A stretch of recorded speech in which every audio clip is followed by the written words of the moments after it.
Good evening and welcome to Screentone Club, episode 2, recorded on the 22nd of July 2018. It's still boiling. It's very boiling, Andy. Please help. Yes, I've spent a couple of days in London this last week, which made me appreciate how much less boiling it is up in Glasgow. Less so in terms of temperature, it's just the humidity that's the killer. Kind of like up here, the one saving grace is even when it's hot, it's not too humid. Like it's a sort of dryish heat.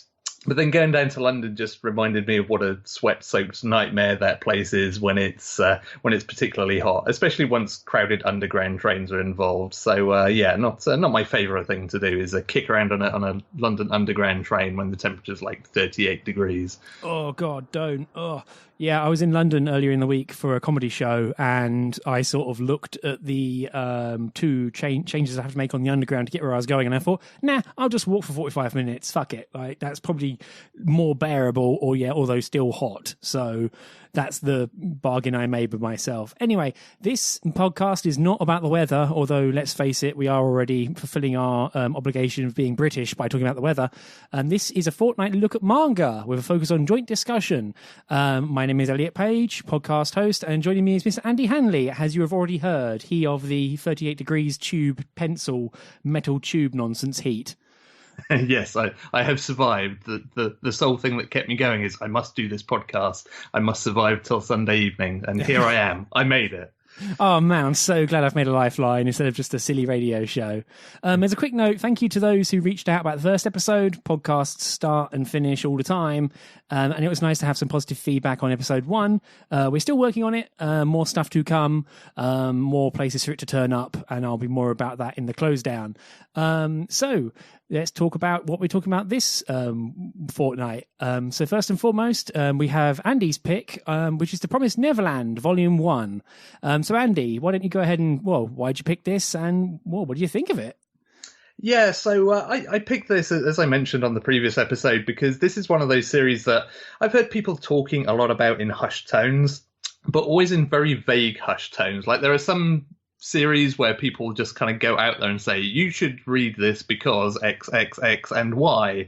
And, that's kind of, it's usually easy for me to get a feel from that in terms of like, oh yeah, I'm going to enjoy this or I'm not. But The Promised Neverland is one of those weird series where people just like, oh, this is really good, and never kind of extrapolate beyond that.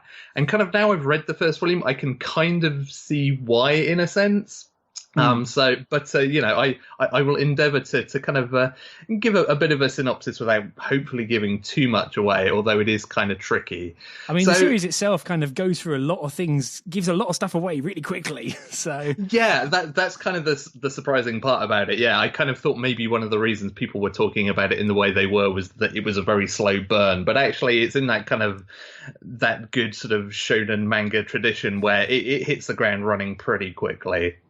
But basically, in terms of a synopsis, the series is set in an orphanage called Gracefield House, within which there are a whole bunch, I think it's like 38 or something, kids of various ages who are all kind of rocking around. Obviously, they're all without parents, they're all orphans, but they seem to be having a pretty good time. Like, they have a pretty enjoyable kind of easygoing life for the most part, of just kind of, spending time together, running, playing in the fields, etc., etc. Except the one kind of oddity in their everyday life is that they have to do these various kind of intelligence tests every day, which is one of the really good early things in this first volume, is it does this really good hard cuts from kind of like happy, like, yay, it's breakfast time, we're all just eating good food and like enjoying each other's company, through to this far more kind of menacing is not really the word, but there's kind of like a dark feel to how this turns to this very kind of regimented testing that all these kids are having to do for their intelligence. And so that's kind of like the first little hint, or one of the first little hints, that something's not quite right with this scenario. There's something behind all this kind of like happy family in inverted commas life.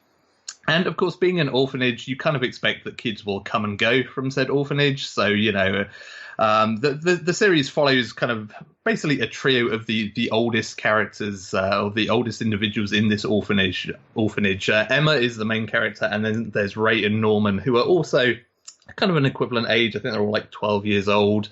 They're also the three smartest kids in the group as well. So they've kind of gotten used to like seeing some of the younger members of this orphanage kind of go away as they assume to get new parents. You know, they've been found foster homes and they're going off out into the world. So great, happy times. Except of course that's where the twist is, because circumstances contrive for them to visit one of the few forbidden places in their world. Like they're not allowed across like the fences and the gates that are kind of the boundaries of this orphanage. And there is this one particular gate that they're told to stay well away from. But they have need, as far as they're concerned, to visit it as one of the kids is leaving the orphanage. And of course, they come across a shocking discovery that completely changes their worldview and their realization of what's going on and why they're in an orphanage and basically what their purpose in life is, you could say. At which point the series kind of turns into a cat and mouse game, because Emma et al. And these three brightest kids eventually all just realize that they have to get out of this place. Like there is bad times afoot for them if they don't get a move on and find a way to escape.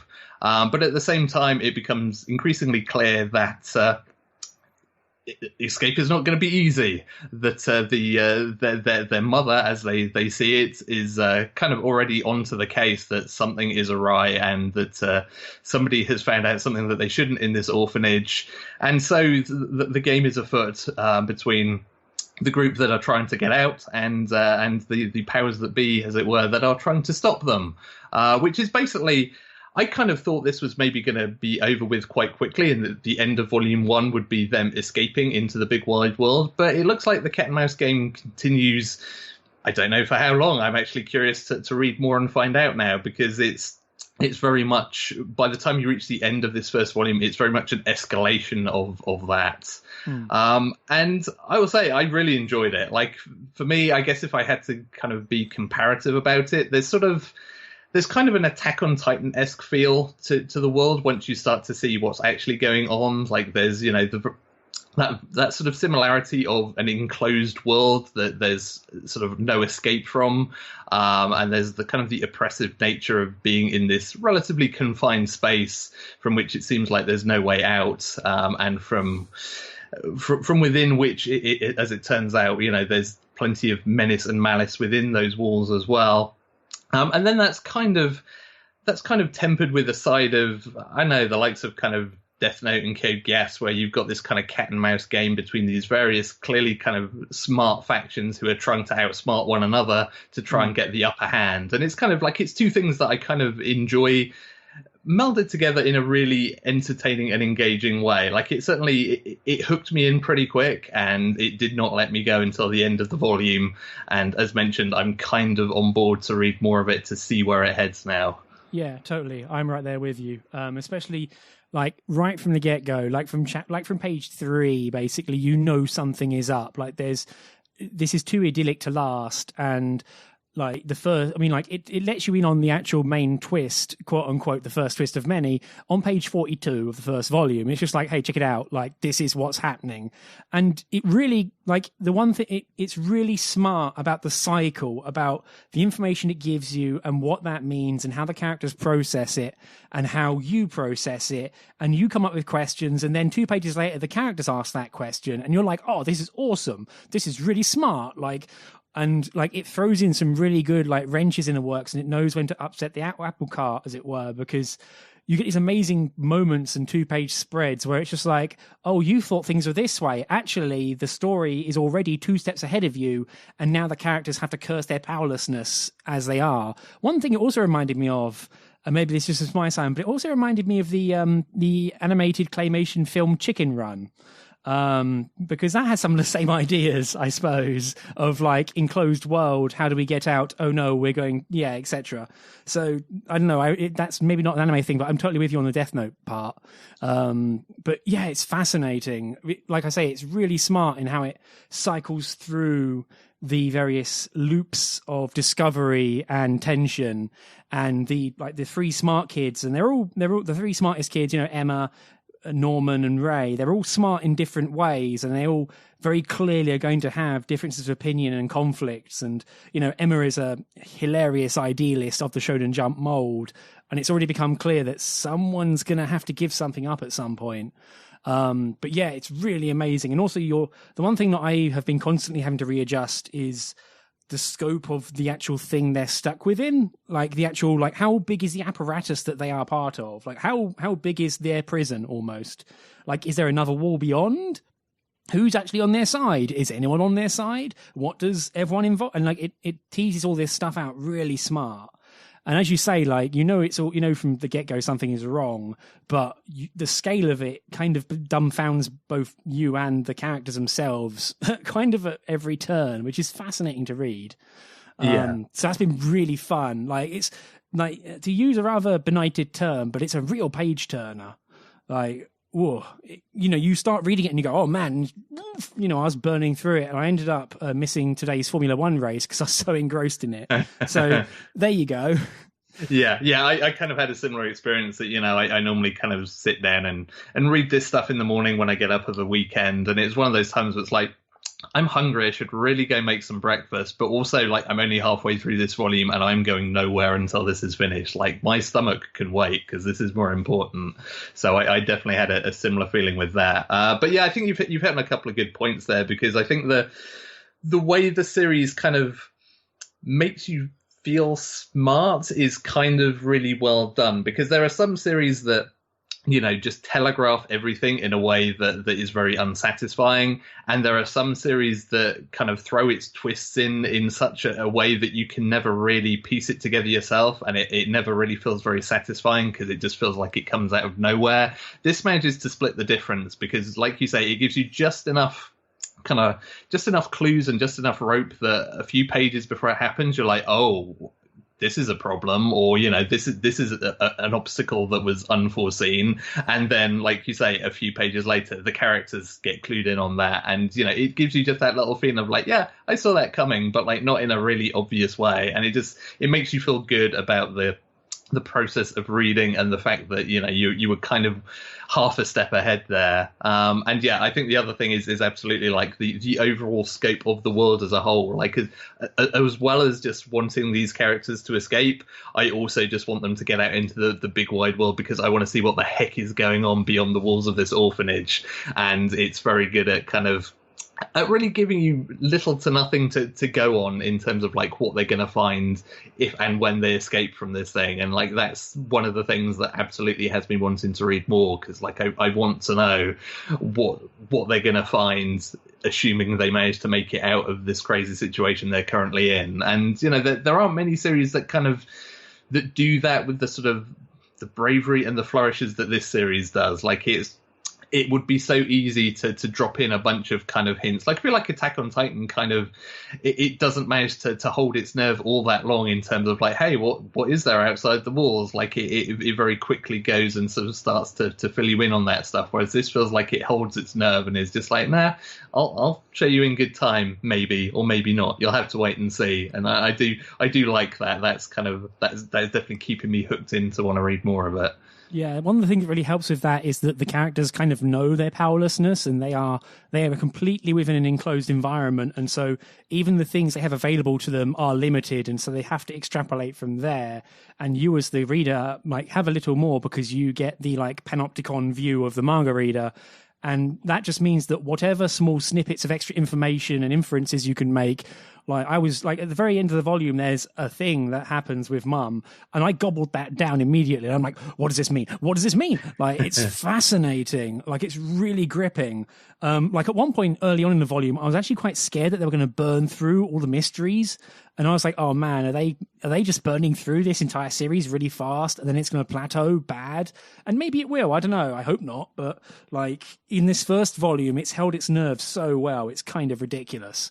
But yeah, like it's just very careful in how it drops you hints. Like a character will say something, and you're like, oh, that means, yeah, it's fascinating stuff. And I really like Emma. Like as a main character, she is like the Shonen Jump, like spunk and enthusiasm, and she's got like really cool hair that's like mega ahoge and really cool sort of layered hair. The art's really good. More on that in a second. But like Emma is a really fascinating character because she's this idealistic one who is like stamping her foot, saying like, no, we'll get all of us out. And it's like, oh, Emma. But yeah, she's great. I love her as a main character. Like, yeah, and it's so good that her main strength and her main weakness is her sheer compassion, which is lovely. Like, it's so nice to have a character who's like willing to like grind their teeth to paste to see her friends alive. Yeah, and I do feel though that character wouldn't work if it weren't for Ray and Norman there as well to kind of like give you the three kind of edges of that particular triangle. Because I feel like Emma on her own would probably be infuriating, but then you've kind of got is it kind of like Norman that's the kind of really quiet bookish one?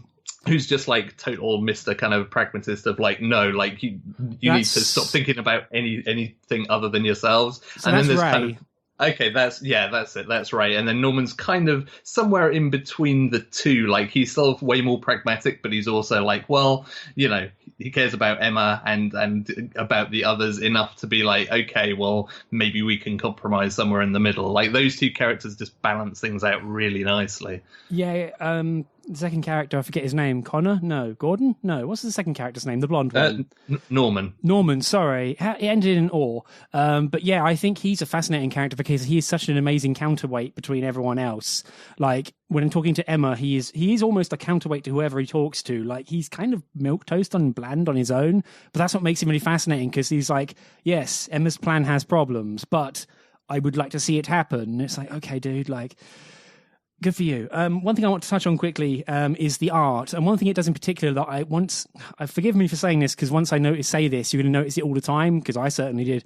But it does an amazing wide-angled lens, almost fisheye lens thing, where it will bend the edges of like the image, like when you see 360-degree images, and it bends environments around. But it's not like there for the hell of it. It's there to show you the scope of the room in like a 2-page spread or in this thing. And it's really fascinating. Like it's got this very gentle curve to the world that is showing you, and everything is well placed. Like nothing looks awkward, and it really lends itself to some fascinating sort of views. Like the first time you see the testing center is like poof, and it's like, oh, that's I don't like this anymore. I don't like this. So it's really powerful at doing that. The art is really good. Like I don't know how they have time to draw this like weekly, because holy cow, some of the detail, especially in the first chapter, is like ridiculous. Really, really amazing use of shadow and like textures and layers. I mean, there's quite a few sort of like mob characters that are like, yeah, you know, you are like children,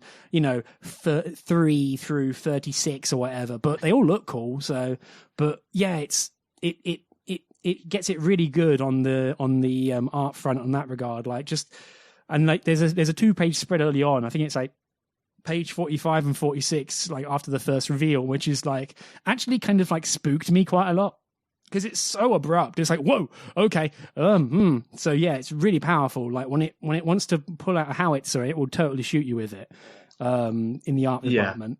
Yeah, totally. Like, I will admit, like, to start with, I wasn't a big fan of the character designs. I was like, I'm not sure if this really kind of works for me. But as I got into the volume and started to see how they were using those designs and how it fitted in with the wider art style, like, I was totally turned around on that. Because, yeah, like, I think the way this volume manages to kind of juxtapose things, and like you say, you have these kind of like hard cuts from kind of pretty idyllic visuals to something far more kind of claustrophobic and intimidating and downright spooky sometimes. It manages to turn things from this kind of, you know, these what should be kind of wonderful open vistas, and suddenly it all feels really claustrophobic and really malicious and malevolent.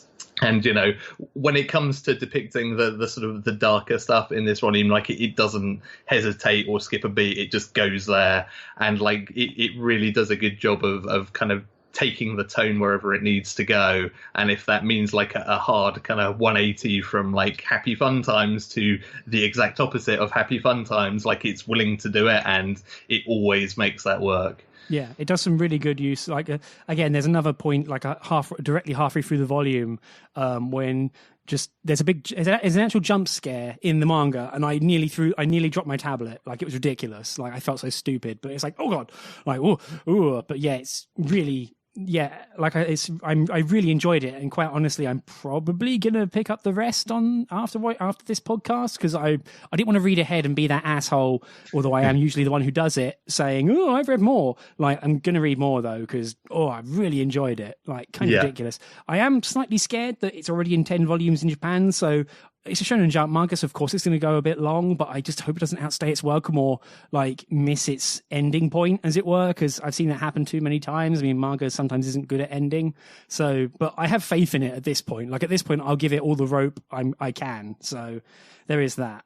Yeah, for sure. Like, I were it not for this podcast, I would probably have gone and like read ahead through future volumes as well. But yeah, like, I too did not want to be that asshole and thought, no, let's like keep it to volume 1 for now, and I'll sit on my hands for a bit. But yeah, like definitely on the rope to read some more of this thing, because I can see where all the hype has come from now, and it all makes perfect sense. And it also makes sense why everyone was so quiet about it, because of course you would be. Like, I already feel a bit bad that we've kind of talked this much about it in this recording, but it was great. Like, and I really encourage people to read it if you fancy it at all.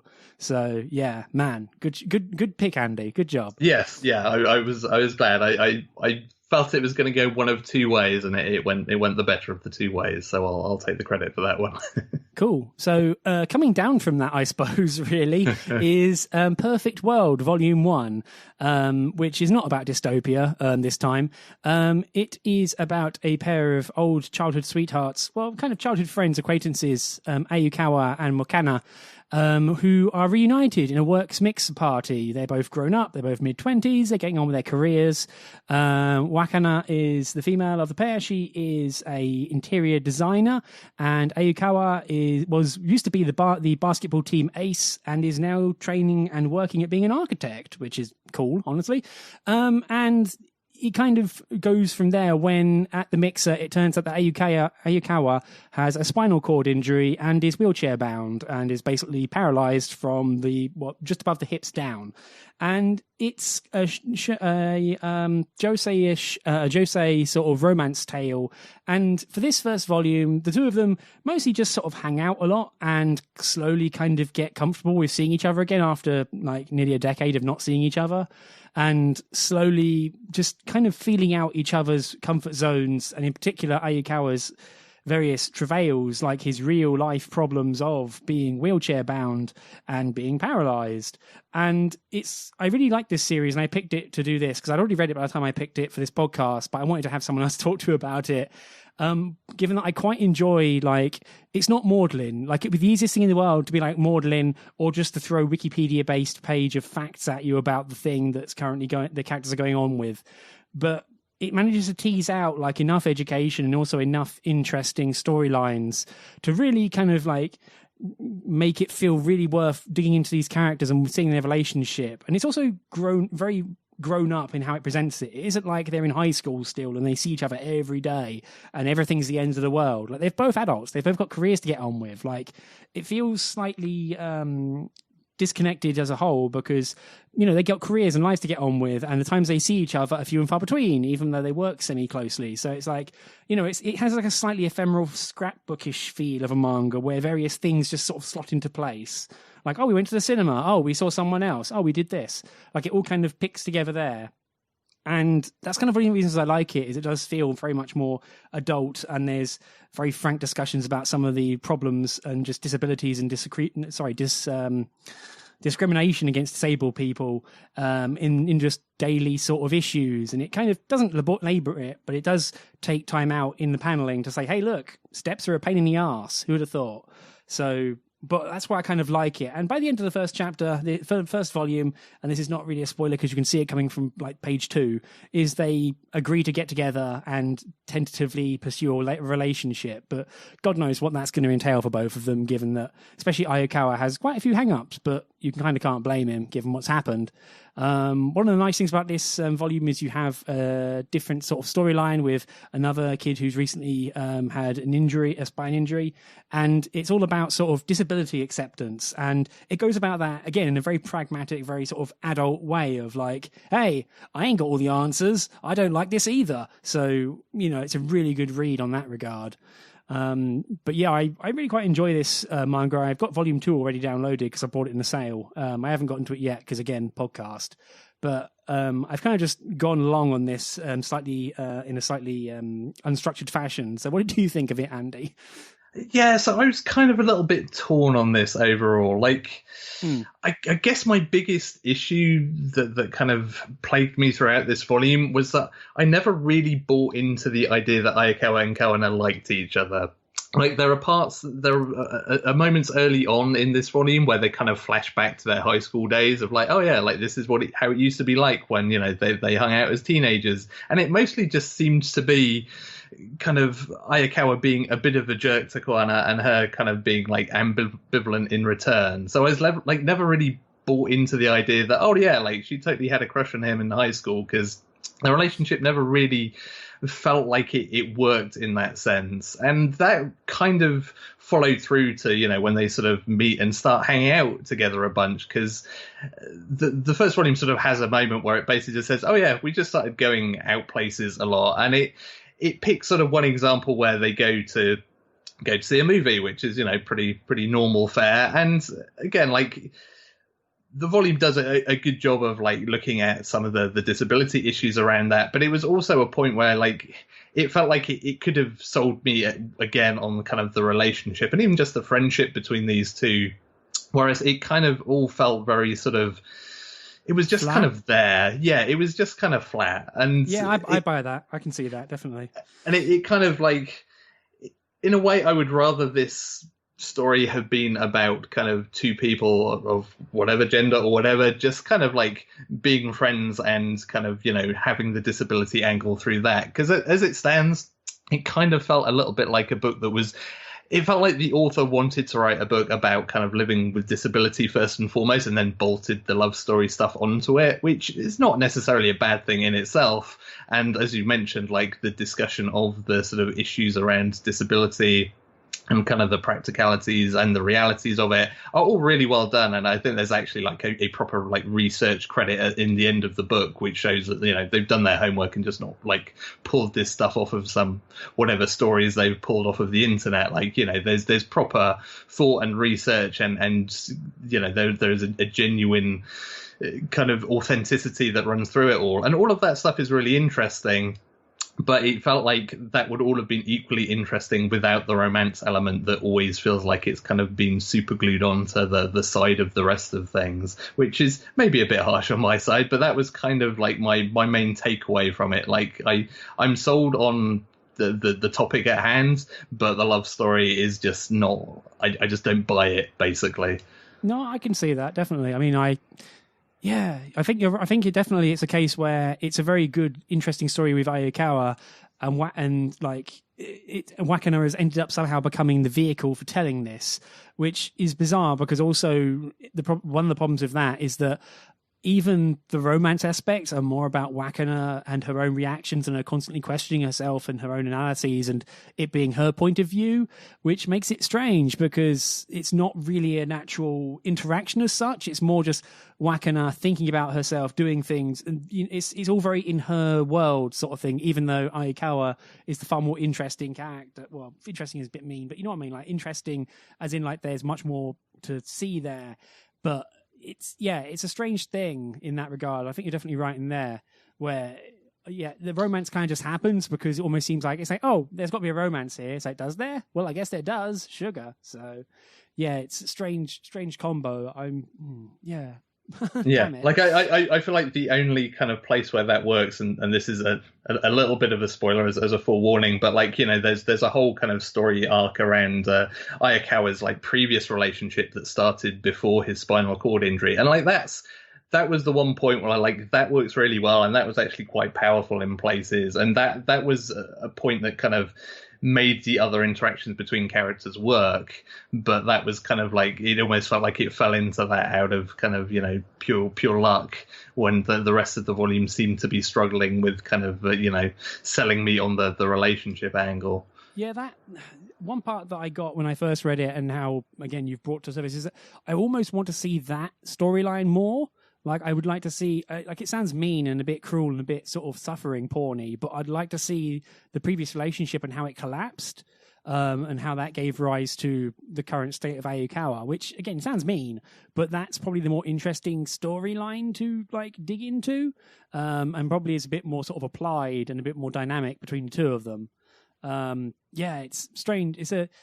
Yeah, I agree with you, although I still kind of like it. Like, I like this series mostly as it handles itself very well, and that's kind of what I mean, maybe it's just me having a low bar and expecting the worst, which is perhaps damning with faint praise, but I did enjoy it. It's an interesting story, and also it handles something that I've not read before well. I would like to. I had a look online, and I couldn't find like a review or analysis of it by someone in the same situation, and I'd be fascinated to read that. If that was available. If you have found something like that, please point me towards it, because I'd love to see how it stacks up against real experience, even though I think that this is a sort of case where no two experiences are exactly the same with this kind of admittedly kind of awful injury. Yeah, for sure. I mean, that was kind of one of the things that I found myself pondering as well, is like, you know, like I say, it's clearly been researched, but yeah, it would be interesting to see how that sits with somebody who's kind of, you know, who's been through that situation themselves, be it directly or indirectly. Because yeah, it seems like it's very kind of upfront about all of that stuff. Like it doesn't hide anything away, and I think that's, you know, one of the things that is to its credit. It doesn't feel like it's just cherry picking the bits of kind of living with a disability like that are good for the story, or kind of salacious, if you like, for the story. Like, it would be so easy to go for the low-hanging fruit there, but it feels like it's taking like a breadth of that experience, you know, from the mundane stuff through to the kind of, you know, the far more terrifying stuff, quite frankly, you know, the kind of things that you can't imagine anybody having to live with. And I feel like it does a really good job of that, and that's certainly the side that, you know, for all of my criticisms of the romance side, like you, I found that side of things about, you know, talking about living with disability and you know, the practicalities of it, and, you know, the mental toll that it can take. You know, I found all of that really fascinating, and it certainly it felt like it was coming from the right place there. And it was also interesting, you know, as both of us live in the UK, to kind of get a bit of a feel for like how things are different in Japan compared to the UK. And again, that would be interesting to hear a more kind of overt comparison of, because, you know, I suspect, you know, for all the difficulties of living with a disability, you know, that requires a wheelchair in the UK, it feels like Japan would be a whole lot rougher in that regard. And that seems to ring true from what this volume was putting down. But again, yeah, that would also be an interesting kind of comparison point that I found myself sort of sitting there pondering, having read this volume. Yeah, if that piece exists, let us know, and we will link to it for sure. Like, I definitely want to read that. But yeah, I'm talking about things not being salacious, Andy. You don't find incontinence salacious? Weirdo. Yeah, I mean, you know, there are other manga that covers that stuff in more in very different ways, I suspect. But I'm veto. I'm vetoing that for the podcast. No. Oh lordy. But yeah, I might carry on with it. I would like to. It sounds really mean, but I'd love to carry on with it if it was shorter. But it is currently ongoing in Japan and is at 7 volumes, which is on my sort of tipping point of this looks a little long. So in terms of, you know, financial commitment, quite frankly. So I'm not sure. I've already got volume 2 on the hook, but I'm not sure about continuing past there. Yeah, that seems fair. I mean, yeah, that does seem like a lot for that particular story, but yeah, maybe it finds a lot to dig into with it. But yeah, I mean, it'd be interesting to see sort of how it continues and where it goes. So yeah, maybe at some point we shall have to have a brief kind of catch up on some of these series in terms of like later volumes and what they're like. Yeah, I'm down for you if you are. Cool. So that was Perfect World. So moving on, what we're talking about next time. So we're both nominating a series or volume with a one-liner reason why we're picking it. So for me, I'm picking 5 centimeters per second, which is the manga adaptation of the Makoto Shinkai film. I've heard it ends better than that film does, which is not exactly hard to do. But I'm curious because I've owned this and had the physical version and then lost it in a house move and then bought it for like £2 on a digital sale. So now I've got the entire thing ready to go. So that's my pick. And for you, Andy? Yeah, for me, I have picked the manga adaptation because, admittedly, I was not aware that this was based off of a light novel, but the manga adaptation of So I'm a Spider, So What, which is a series that I don't really know a huge amount about, but again, it's definitely a series that people have talked to me about in reasonably glowing terms. I feel like even you've mentioned it to me at least once, but I could be putting words into your mouth there. But people have definitely said things of a positive nature about this to me, and although it doesn't sound from the title like my kind of thing, you know, I'm curious, so I'm gonna give it a shot. I'm not sure I've said anything about this beyond that title's funny. I don't know. I mean, that's enough for me. That will sell me on a manga. Like, yeah, you're right. The title's funny. I'll read that. Yeah, if there's a funny face on the cover, I'm totally buying it. I must admit, both this and I Was Reincarnated as a Slime have both been recommended by people I trust greatly and who like do not suffer garbage, who have said, "Oh, this is good." I'm like, "Are you high?" And they're like, "No, Elliot, shut up." I'm like, "Oh, okay." So yeah, I've had this mentioned to me as positive, in a positive light. Cool. So those are our picks for next time. If you fancy, feel free to read along and send us your questions or comments or thoughts. Or if you've already read them, go ahead. So a little quick side note thing of what's coming up in the world of manga in the next 2 weeks. First and foremost, a backfill element is that Land of the Lustrous Volume 6 came out last week. I picked up immediately as soon as it came out and devoured it whole on the bus. Land of the Lustrous remains possibly my favourite series going at the moment, like bar none. I love that series dearly, even if it makes me sad because it's kind of a suffering journey. But oh man, I love the entire cast and oh man, and now I finally understand where all that goddamn fan art's coming from that was really spoilerific without me knowing why. So thanks, Pixiv. Yeah, I feel like I keep thinking about picking that up because, you know, I adored the anime adaptation, which I know goes some different routes to the source material. But yeah, like in the Anime Limited office, we have the Land of the Lustrous art book from the manga author, which is also like a thing of beauty that kind of made me think I should probably start on this at some point, but I haven't done so yet, so maybe now is the time. I would highly recommend it, but I've already said it's one of my favourite things, so of course I'd say that. I also bought that art book, Pseudomorph of Love, and man, I think I mentioned it on Twitter, but man, the cover is way more like porny than I was expecting. Like, woof. Yeah, that was one of those, like, it was handed to me in the office, I'm like, what have you bought? And it's like, oh, it's this. Okay, well, I guess that's fine then. But yeah, I know where you're coming from there. Yeah, it's like, is this... I mean, they're all genderless, so whatever, fine. So yeah, I love that series. Also coming out in 2 days' time on the 24th is the Voynich Hotel, which is a manga by Daoman Seiman, who typically did a bunch of really quite stark black and white only doujin that often were kind of creepy, cute, and gross. And Voynich Hotel is actually legitimately licensed, translated, and released. And like, you're probably not going to see something this weird for a while. Like, people thought Frankenfran was never going to come out, and it did, somehow. And now so is Voynich Hotel. I recommend, at the very least, looking at a preview of it and picking it up if you fancy, because it's fascinating. That the author's mindset is gnarly, but it's really fascinating series. I previously have read it in a not quite so legal fashion, but yeah, Daoman Seiman is, if not fascinating, a creator. Not everyone's cup of tea, I'll admit. Even not my cup of tea half the time. But yeah, I mean, I'm looking at the preview for this on Bookwalker, and I am possibly sold on this. This looks really interesting. So yeah, I'm squirreling this away in my brain as a thing. I mean, if you were all the way sold on it, I'd be slightly worried about you because it is pretty sort of woof. Oh dear. And finally, I think to mention, if only because of the hilarious name, which was already big when it was an anime, is WorldEnd. What do you do at the end of the world? Are you busy? Will you save us? Volume 1, the light novel. Although this is probably a heavy novel because of how frigging long the title is. I'm kind of surprised it hasn't broken Bookwalker's website because that's a long title.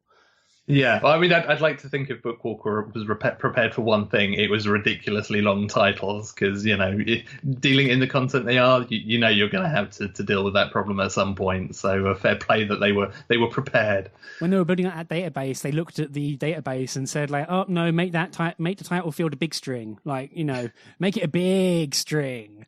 So, yeah, good old, a little bit of PHP gags for you there. MySQL even. Anyway, and also one thing to note, although it ends very soon as we record, is there's an ongoing Shonen Jump sale on Comixology with basically all Shonen Jump manga half off. I wish it was all Viz stuff because I'd buy a whole bucket more stuff, but I already weakened and rebought all of Claymore because I had half of that physically and then had to stop because it was too long, and now I have 27 volumes of Claymore on my tablet. So yeah, oops, but it was half the price it would have been normally, so that's okay, I guess. Shrug. So, but yeah, but one thing to note, of course, there was the previously ongoing Amazon strike for Prime Day. So maybe think about that a little bit before you press the buy button. I tried, although self-evident that I was weak. So just bear that in mind. But yeah, unless there's anything else coming out you want to shout out, Andy? No, I was just looking through the release schedule. There is nothing particularly that tickles my fancy. I see there's more Nozaki-kun coming, but that's everybody knows that's awesome already, so probably don't need to say anything about that. Yeah, I think we could probably just do an episode where we both go just recite our favourite gags and talk about how good it was. Yeah, to be fair, like I'm way behind with reading that manga. I should probably catch up on that because I every time I see a new volume comes out, I'm like they probably run out of good things, and then I see people like posting panels and things from it as like, oh no, it's still good. I should probably catch up. One of my favourite new through lines in that series is Nozaki's lazy ass brother Mayu, and it's such a good subplot, man. I'm not going to say a word, but it's so funny. I love it so much. Also, Volume 10 going out in Japan, and it has Kashima in it, and it's like, oh, that's adorable. Oh god, love that series. Anyway, so we've been going for a wee bit, and I think that's about all we got time for. So thank you very much for listening. This has been Screentone Club episode 2. You can find our website at screentone.club. Now I fixed the DNS records and it redirects properly. The podcast can be found directly on the website. There's an RSS feed on the website which will let you put it in your podcatcher. We're on Apple Podcasts, which was a pain in the rear, let me tell you.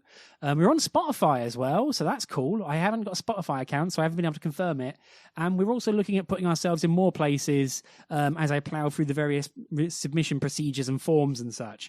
We're not on Google Play Music, however, because they don't offer podcasts in the UK for some reason. So yeah, it's amazing they still haven't fixed that, because that's one of those we're just launching it in the US, but we'll have other countries available soon, and soon was quite a while ago, and yeah, still no bones. So our plan for everything everywhere has been thwarted thus far. Andy. So yeah, but yeah, when it is available, we'll do it. If you know of any other venues, let us know and we'll put it on there. As a quick note and a beg, because we've got to do this, if you do like this podcast, please tell a friend. It's probably the easiest way of increasing our readership, listenership even. Tweet about it. That's greatly appreciated. If you have any thoughts on the episode, please drop us a line.